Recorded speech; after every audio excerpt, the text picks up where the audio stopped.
Ang kwentong ito ay hango sa totoong buhay. Karanasan ito ni Balong. Taong 2001. Masbate. Itong mga panahong ito, kasalukuyang may negosyong palayan at palaisdaan dito sa amin si Balong. Nakatira yon sa pinakagilid ng palayan upang mabantayan ang pag-uusbong ng kanilang pananim, lalo na ng mga alaga nitong tilapia, bangus, alimasag, suso at iba pa. Maganda naman ang posisyon ng bahay nila. Bukod sa maganda ang tanawin doon, malapit rin sila sa ilog. Meron nga pala siyang 5 anak. Isang lalaki, pinakapanganay. Tapos 4 na babae. Masaya ang naging 10 taon nila sa bahay na yon. Walang kahit na anong uri ng kakaibang pangyayari, bukod lamang sa mga nasisipat nito ni Balong na animoy mga taong naglalakad sa ibabaw ng palay. Ayon sa kanya, mga ligaw lang na kaluluwa. Kung di nyo kasi na itatanong, nung mga kabataan pa lang nito ni Balong, marami na talaga siyang kakaibang karanasan. Maniwala kayo o hindi, nakabukas ang 3 mata nito ni Balong na nagsisilbing daan upang makakita siya ng mga hindi kaaya-ayang pangitain. Kinumpirma mismo yan ng isang dalubhasang manggagamot dito sa amin. 11 taon na ang nakakaraan nung nagpakonsulta siya sa manggagamot upang magpatawas. Ang tanging wika lang nito sa kanya ay, Diyos ko, Balong! Gusto mo bang ipasara yan? "Ha? Anong ipapasara ko, Tiyo Igay? Magpapatawas lang naman ako eh." Medyong pagtatakang sagot nito. Doon din mismo sinabi sa kanya ng manggagamot na meron siyang kakayahan upang makakita sa spiritual na mundo. Kaya pala nagtataka itong si Balong dahil bago siya pumasok sa bahay ng matanda na yon, may nasisipat siya sa bubong ng bahay na animoy isang napakaputing nilalang. Paglalarawan nitong si Balong, puting-puti ang balat nito at may sombrero. Nakaupo yon sa isang dahon ng halamang baging sa bubungan ng bahay ng matandang iyon. Dala ng kuryosidad, tinanong niya ito ng, "Tiyo Igay, ano po yung nasisipat ko sa bubungan nyo?" Wika naman ito. Ah, yan ba? Mga duwende yan. Napaisip na lamang si Balong ng, puting duwende? Lahat ng nakikita kong duwende, kulay itim at pula. Bakit dito puti? Ayon sa manggagamot, ang susi upang mapatibay ang pundasyon ng kahit anong panangga laban sa kaliwa ay walang iba kundi patirahan ito sa mga mabubuting nilalang. Sabayan mo din siyempre ng dasal at pananalig. Napakahiwaga ng matandang yon sa kadahilanang merong agimat itong taglay na kung saan isa yung halamang ugat na kusang gumagalaw tuwing siya ay nanggagamot. Yun bang humahaba ito pag nagdadasal ang matanda at nag-iiba ang kulay sa tuwing nagpapagaling ito ng kapwa. Manghang-mangha itong si Balong sa kanyang mga narinig. Kung tutuusin, napakaliit na bagay ang sinabi sa kanya ng matandang iyon. Nung tinatawas na siya ng matanda, biglang nagsilakihan ang mga mata niya na tila ba may nasipat na naman siyang kakaiba. Pagtatapat nitong si Balong, na yon ang una at huli niyang pagkakakita sa ganoong uri ng nilalang. Ayon sa kanya, ang nasipat niya ay isang diwata ng lupa. Bakit nasabing diwata ng lupa? Dahil mismo si Tio Igay ang nagkumpirma nito. Paglalarawan ni Balong sa kanyang nakita, napakaliit lang ng paa ng diwatang yon. Merong mga ugat sa katawan na nagsisilbing damit nito. May mga pakpak na kulay itim at kahel. At yung mismong pakpak, kulay kahel. Samantalang yung nasa taas naman ay kulay itim. Napakakintab ng buhok nito na kulay itim. Merong 3 daliri na mahahaba. May paang animoy sa insekto. At ang mukha naman nito ay malalaki ang mata na paligid ang kurap. May 2 butas ang ilong, yung tipong binutasan lang. At napakaliit ng labi nito. Ayon din sa manggagamot, ang nagsisilbing pagkain ng diwata ay humihigop ito ng esensya ng lupa at mga halaman. Lumilipad-lipad lang yon sa paligid habang tinatawa siya ni Tio Igay. Medyo nagkaroon ng interes itong si Balong na magtuklas ng mga lihim na aral. Natigil lang yon nang nakapag-asawa na siya. Aral sa kaliwa at kanan ay taglay-taglay niya. Flashback muna tayo. Nung mga panahong nag-aaral pa si Balong ng mga buhay na salita. Nagkaroon ng unang anak itong si Balong. Ipinagdadalang tao pa lang ito ng misis niya. At sa kasamaang palad, ang pinakaunang anak nila ay namatay. Namatay yon dahil sa mga demonyong tik-tik na sabik sa mga sanggol. Ginawa ni Balong ang lahat pero hindi niya nailigtas ang bata. Magwawalong buwan na yon. Gabi-gabi silang dinadalaw ng mga tik-tik na yon at sadyang makukulit ang mga ito. Nakakarinig sila sa palayan ng pagbubungkal, angil at iyak. Ang ginawa nitong si Balong ng mga panahong yon ay nilalagyan niya na lang ng takip sa tenga ang asawa niya upang makatulog ito ng mahimbing. Kalat din ng mga pangontra sa paligid.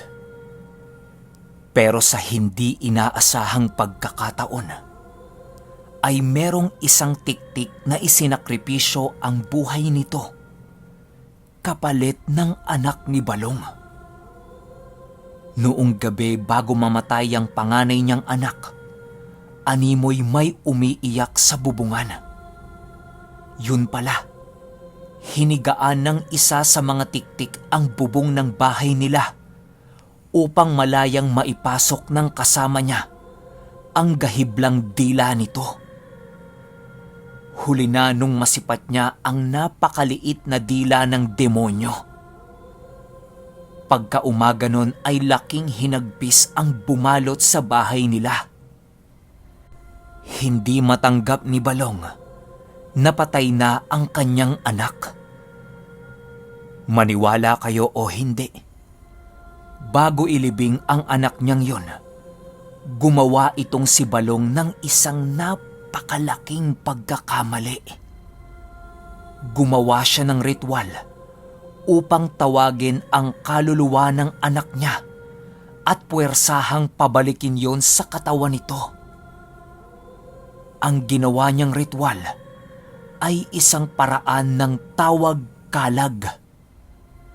Hindi basta-basta magkakaroon ng kaalaman sa tawag kalag dahil napakalalim na aral na ito. Nakuha niya ang lihim na aral na yon sa isang kaibigan niyang namatay. Nahuli ito ng manggagamot at nasaksak ng espiritual na sibat upang maging sanhi ng kamatayan nito. Hindi ko alam kung anong klaseng dasal yon, basta sibat na atardar. Isa kasing bantog na mangkukulam ang kaibigan niyang yon. Ayon kay Balong, natagpuan niya itong kaibigan niya na nakabulagta sa bahay nito. Dilat ang mata at may hawak na napakaitim na libreta. Kinuha niya yon sa kadahilanang alam niya sa sarili niya na yung libreta na yon ay mga ritual ng kaliwa. Inumpisahan na nga niya ang ritual ng tawag kalag sa kanyang patay na anak. Ibinalot niya yon sa lampin at ipinahiga sa dugo ng manok. Sinugatan niya rin ang kamay niya habang may inuusal ito na galing sa libreta. Ayon dito, pagkadikit ng hintuturo niyang may dugo, animoy gumalaw ang bata. Pero ang galaw nito ay hindi sa normal. Tila bang umuunat yon at unti-unting nagkakaroon ng tunog na parang buto na binibinat. Pagkadilat ng batang iyon, laking gulat na lamang ni Balong nang ngumisi ito. At ang mga mata nun ay tila bang sa ahas. Ibang-iba ang mata nun sa normal na bata. Pagkatapos ng pangyayaring yon, agad na kinalmot itong si Balong at napasigaw na lamang ito ng "Ah!" Pagkatapos niyan, agad na tumakbo ang batang nakasuot ng lampin sa bakawan. Sa sobrang takot nitong si Balong, agad na kumaripas siya ng takbo papuntang bahay nila at naiwan yung libreta. Pagbalik niya ng umaga, wala na yung libreta doon. Napawika na lamang siya ng, tama nga ang sabi ng mga matatanda. Ayon kasi sa mga matatanda, kapag iniwan mo ang libretang merong nilalaman na lihim na aral, mawawala na lang ito. Sa kadahilanang kukunin yon ng ibang elemento. Gulong-gulo ang isip no ni Balong. Kaya naisipan niyang mangonsulta kay Tio Igay. Nagtapat ito sa totoong nangyari sa kanya at ang tanging wika na lamang ng manggagamot ay, Bumuhay ka ng patyanak, Balong! Hindi yun titigil hanggat hindi kayo kasabay na mawawala. ayon sa manggagamot, bibihira lang mabuhay ang patianak. Sa kadahilanang hindi yun kusang nabubuhay sa tulong ng mga elemento. Kung hindi, sa puot at sama ng loob ng pamilya nito. Maaaring hindi tanggap ng pamilya ang pagkamatay.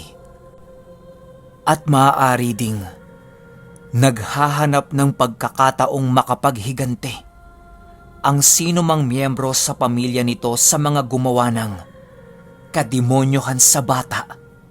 At higit sa lahat, nakalimutan na nilang ipagdasal ang kaluluwa ng bata. Hindi umano natatahimik ang kaluluwa nun. At kapag dumating sa punto na magkakaroon ng kadikit na demonyo ang kaluluwa, babalik yon sa katawan nito.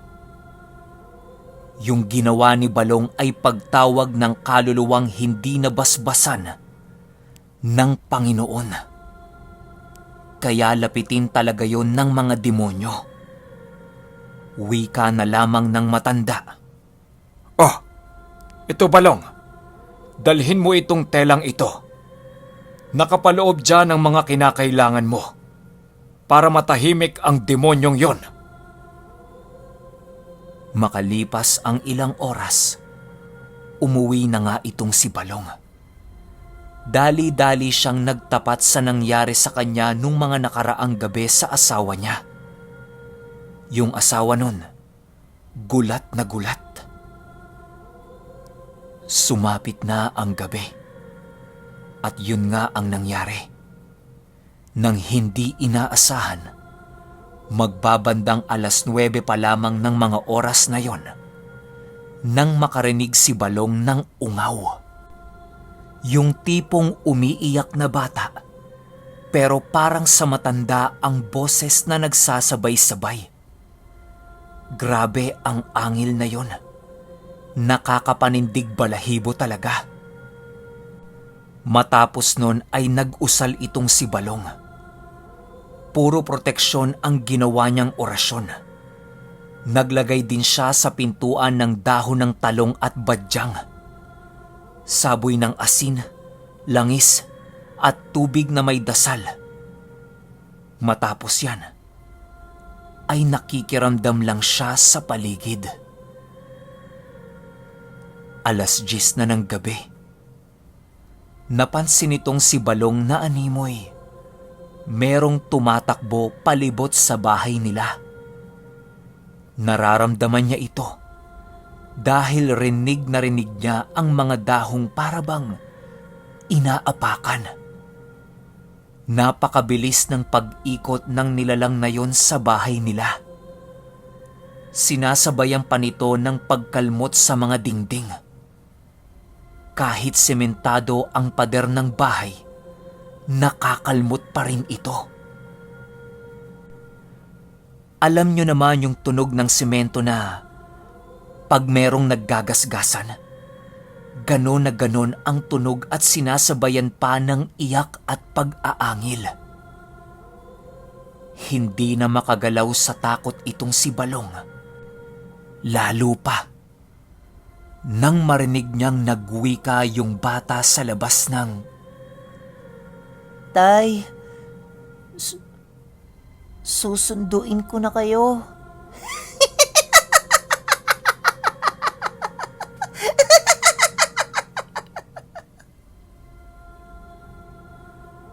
sabay tawa ito ng malademonyong tinig. Halos lumabas na ang kaluluwa nitong si Balong dahil sa takot. Nagpatuloy ang ganong pangyayari ng ilang oras. Hanggang sa biglang umiba ang ihip ng hangin.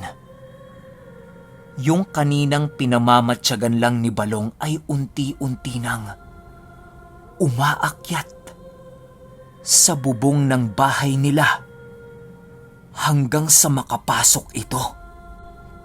Pagkakita ni Balong sa itsura nito, walang sabi-sabi. Agad siyang tumakbo kung nasaan yung kwarto nila. Natutulog na yung asawa niya nun at bigla itong nagising nung padabog na isinara ni Balong yung pintuan.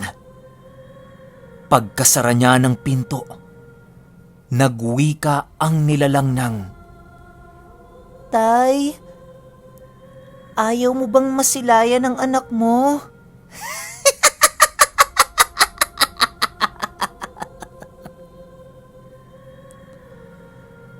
Grabeng kilabot ang naramdaman ni Balong ng mga oras na yon.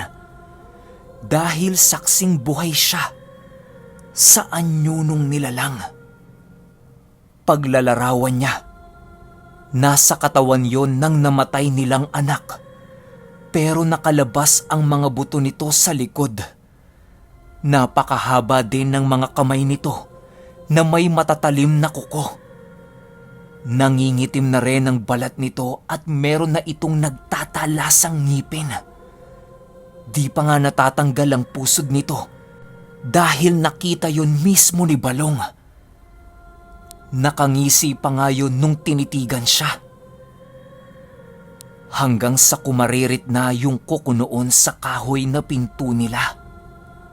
Umiiyak yung nilalang habang ginagawa ito. Yung asawa naman niya, halos sumigaw na at mabaliw-baliw na ito sa kakaiyak. Sobrang higpit na ng pagkakagapos nun sa una nila. Itong si Balong, hindi nagpapatinag Bagkus ay nag-oorasyon ito at nananalangin. Yon ang pinakamalakas niyang alas, ang palakihin ang pananampalataya sa may kapal. Bigla na lang nakaramdam itong si Balong ng lakas ng loob. Agad itong merong naisip na paraan. Walang sabi-sabi, agad nitong kinuha ang krus sa altar nila at sinunog ang dulo. Sinunog niya yon hanggang sa bumaga ito. Lumabas si Balong upang harapin ang pati anak. Grabe ang ginawang panlilinlang ng demonyong yon na nagpapalit-palit ng anyo at umiiyak. Bumabalik yon sa pagiging anak niya at umiiyak. Itong si Balong, labis-labis na lamang ang iyak habang tinitingnan ang bagay na yon. Sumugod yon sa kanya at agad siyang kinalmot sa tiyan. Napasigaw itong si Balong ng sobrang lakas dahil sa sakit na naramdaman niya. Agad naman niya itong hinawakan at ibinalibag sa lupa. Sabay hataw ng krus na nagbabaga at itinarak niya yon sa katawan ng nilalang. Sumigaw yon ng napakalakas hanggang sa unti-unting dumilat yon at bumalik sa normal ang mga mata. Nung namatay na ang dyablo sa bata, bumalik ito sa kung anong itsura ng anak niya nung namatay ito. Bigla na lamang nasuka si Balong dahil napakabaho na pala nung bata. Napakarami na ring uod nito at labas na ang isang mata nito. Binalot ng awa itong si Balong at dali-dali niyang hinubad ang damit niya upang ibalot sa bata. Mag-aalas 3 na pala ng madaling araw nung mga oras na yon nang ilibing ito ni Balong. Lubos na lamang ang pagdadalamhati nilang mag-asawa sa pangyayaring yon. Balik tayo sa kasalukuyang panahon. Yung pangyayari sa kanila ay hindi na yon binanggit ng mag-asawa sa kanilang mga anak. Hanggang sa meron na namang pangyayari ang naganap sa kanilang pamilya. Ayon kay Balong, maayos pa naman ang takbo ng buhay nila hanggang sa may napansin siyang kakaiba. Yung panganay na anak niyang lalaki ay laging pumupunta sa may ilog. Tila ba may nakikita itong nilalang. Kaya nang sinipat ito ni Balong, makalipas ang ilang linggo niyang pagmamatsyag dito, bigla na lamang nataranta itong si Balong dahil may kinakausap ang anak niya na isang engkanto. Napakapangit ng itsura nun. Nangingitim at nasa balikat ang mga mata nito. Takang-taka itong si Balong dahil hindi natatakot o natitinag ang anak niya. Bagkus ay tumatawa pa ito. Hinayaan niya lang muna. At pagbalik nun sa kanilang bahay, agad nitong kinausap ang anak niya. Nagtanong ito ng, "Sino ba yung kinakausap mo doon?" Nagwika itong anak niya na medyo kinikilig ng, "Tay, nakita mo yung magandang babae na yon? Gustong-gusto kong kausapin nun eh. Prinsesa daw siya. Pinapakitaan niya pa nga ako ng maraming ginto." Matapos banggitin yon ng anak niya, hindi na lamang kumibo itong si Balong. Makalipas ang ilang araw, binantayan niya na ang anak niya. Bale ang mga gawain lamang sa kanila ay pakain sa mga isda, luto ng pagkain, at paghila ng mga nylon na may mga lata. Pantabo yon sa mga ibon na kumakain sa palayan. Bale nakapalibot yon sa buong lupain. Mag-aalas 2 na ng araw na yon. Bumalik na naman itong anak niya doon sa may ilog. May kinakausap na naman.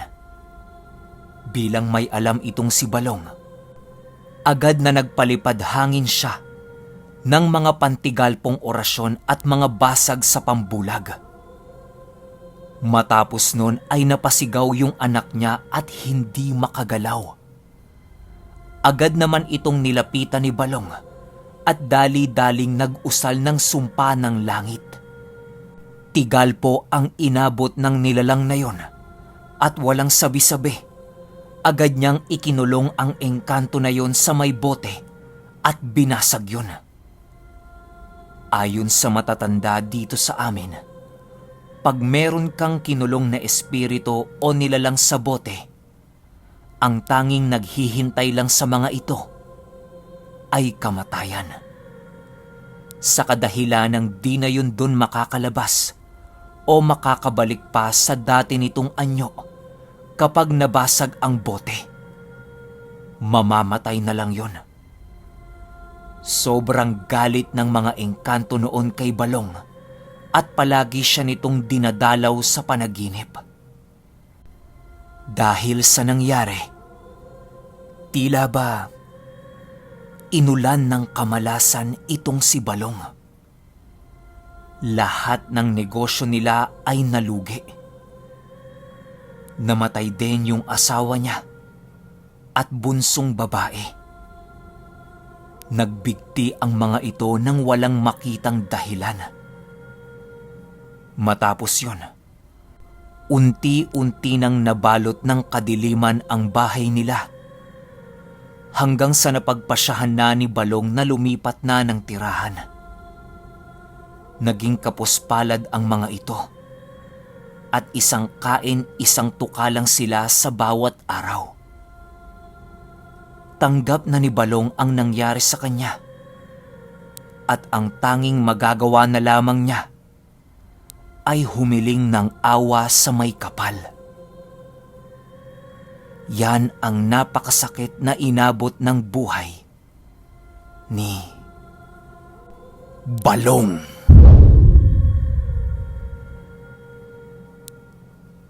Okay, hindi ko inaasahan yung ending ng kwento, no? Pero, nagulat ako. Ewan ko, nagulat ako eh. Kasi ngayon ko lang rin siya binasa. Grabe, nakakagulat. Namatayan ng asawa, anak, nalugi yung negosyo tapos nawala sa kanya lahat. Yan, magandang halimbawa yan para doon sa mga mahilig mantigalpo, pumatay o kung anuman na wala namang ginagawang masama. Pero syempre, hindi natin masisisi si Balong kasi buhay ng anak niya yung nasa peligro. Tingnan nyo naman yung mukha ng engkanto, di ba? Sinong matutuwa sa itsura nun? Sobrang itim tapos yung mga mata nasa balikat. Kung ako, on the spot, tinigalpo ko na yun eh. Pero sana tigalpo lang. Ang ginawa kasi ni Balong, kinulong niya tapos pinatay niya. Baka naman kasi madadaan sa maayos na usapan yun. Pero, wala tayong magagawa. Nangyari na eh. Kung may opinyon kayo sa kwentong ito, i-comment nyo lang sa baba. Yun lang. Hanggang sa susunod na kwento. Salamat.